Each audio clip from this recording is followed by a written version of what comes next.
Gordon, what are we talking about today? Well, I've been digging through molds and sorting and reminiscing and finding old bits of treasure and trash, mostly treasures.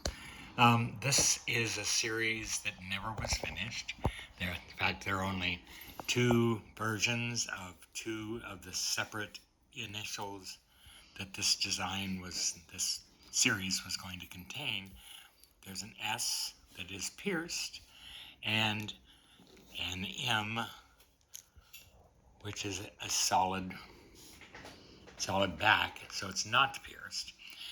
Made for two different clients, I think 2 or 3 years difference between them.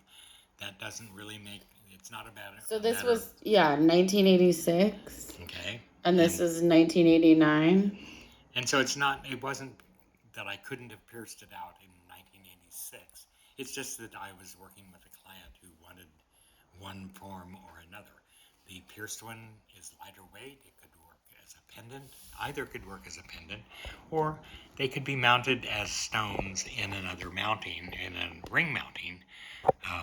So I was just making components that would satisfy several possibilities. The molds for these are really very simple.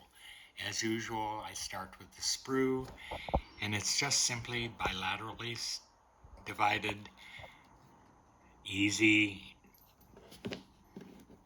Let's put the wax back in the space so that it just splits down the middle. The keys are... And this one's a U. Well, yeah, it's just I was exploring various ways to get the keys, the mold pieces, to lock back together so that there's no flashing, there's no wax escaping. It makes a clean reproduction from the rubber to the wax. So that's the mechanics of this mold. Can I ask you? This is the result.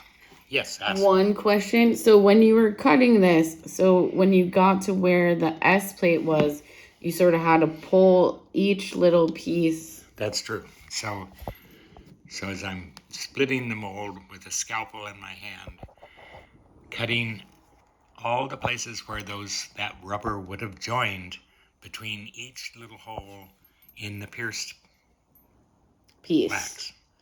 Cool. I like your precision. And then the M is a solid back so that it's not pierced. And so it could become a signet ring, or it could become a pendant or a pair of earrings. Beautiful. Thanks for taking the time. Sure. Thanks for enjoying.